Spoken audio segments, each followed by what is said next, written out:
ராவ் பகதூர் ரெட்டமலை சீனிவாசனாரின் பிறந்த நாள். இந்த நாளில்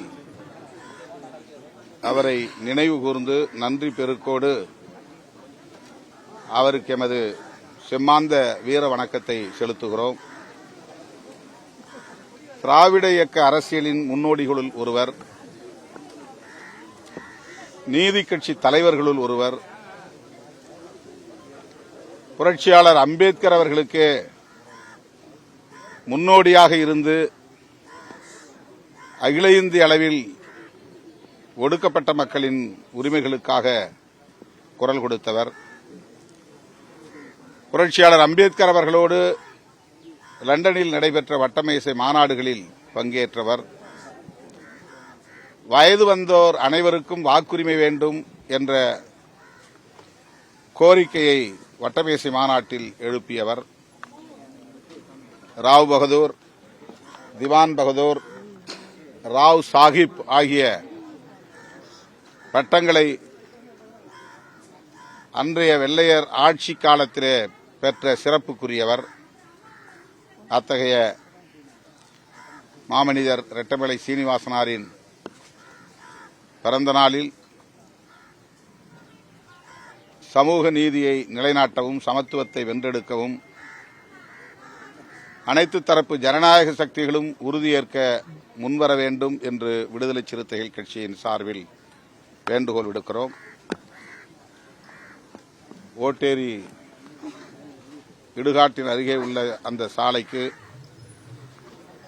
தமிழ்நாடு அரசு, குறிப்பாக சென்னை பெருநகர மாநகராட்சி ரெட்டமலை சீனிவாசன் சாலை என்று பெயர் சூட்டியிருப்பதை மகிழ்வோடு வரவேற்கிறோம்.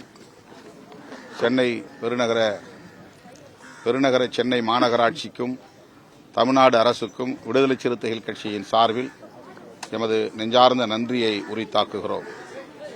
இந்த நன்னாளில் மாண்புமிகு முதல்வர் அவர்கள் தமிழகமெங்கும் உள்ள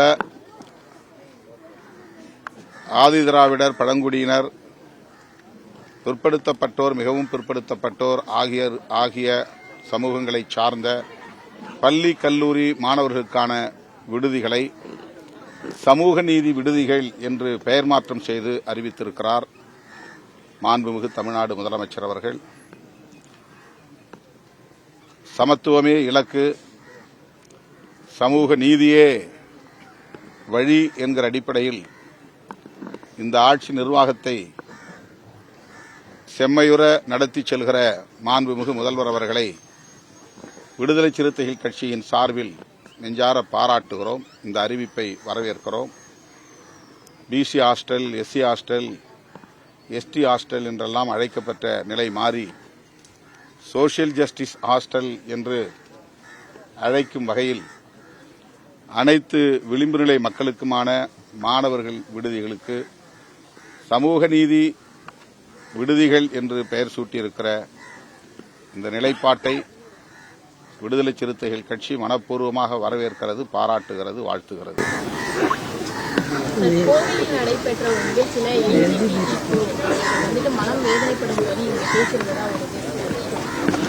ஏற்கனவே நான் அதுக்குரிய விளக்கத்தை சொல்லிட்டேன், அறிக்கை கொடுத்துட்டேன்.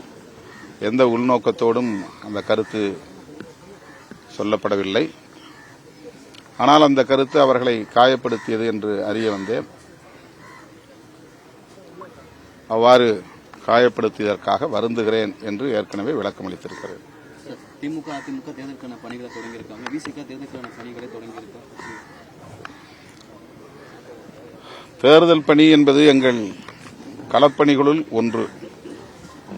அதுவே எங்கள் முதன்மையான பணி அல்ல. தேர்தல் நெருங்கி வருகிற சூழலில் அதனை நாங்கள் தீவிரப்படுத்துவோம். தற்போது கட்சியின் மறுசீரமைப்புக்கான பணிகளில் கவனம் செலுத்தி வருகிறோம். தேர்தல் ஆணையத்தில் அங்கீகரிக்கப்பட்டிருக்கு. திமுகவுடன் தொடர்ந்து இரட்டை இலக்கம் தொகுதியினருடன் உறுதியாக இருக்கிறார்கள். இது திரும்ப திரும்ப கேட்கப்படுகிற ஒரே கேள்வியாக இருக்கிறது. தேர்தல் நேரத்தில் இது பற்றி நீங்கள் கேளுங்கள், சொல்லுகிறேன். சமீபத்தில் கம்யூனிஸ்ட் தலைவர் சண்முகம் அவர்கள் அதிமுகவும் தாவேகவும் இணைந்தால் பலமான கூட்டணியாக எதிரணியாக சொல்லியிருக்காரு. அது ஊடகவியலாளர்கள் யாராவது கேட்டிருப்பாங்க, அதுக்கு அவர் பதில் சொல்லியிருப்பாரு. அது அவருடைய விருப்பம் கிடையாது. தொடர்ந்து யூகமான கேள்விகளை கேட்பதை ஊடகம் வாடிக்கையாக கொண்டிருக்கிறது. இந்த ஊடகங்களுக்கெல்லாம் யூகங்களுக்கெல்லாம் நாம் யூகமாக பதில் சொல்ல முடியாது. திமுக தலைமையிலான கூட்டணியில் மார்க்சிஸ்ட் கம்யூனிஸ்ட் கட்சி இருக்கிறது, இந்திய கம்யூனிஸ்ட் கட்சி இருக்கிறது. இந்த கூட்டணி மிகவும் கட்டுக்கோப்பாக இருக்கிறது, உறுதியாக இருக்கிறது.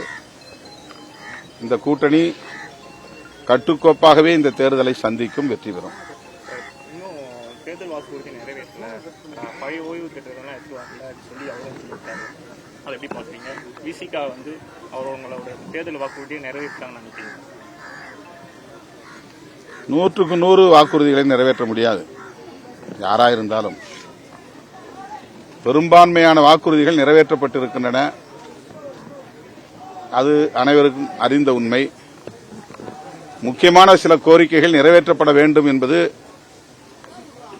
தவிர்க்க முடியாத, மறுக்க முடியாத ஒன்றுதான்.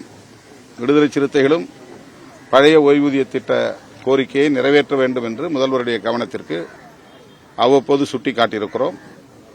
தேர்தலுக்கு முன்னதாக அதை நிறைவேற்றுவார்கள் என்று நான் நம்புகிறேன்.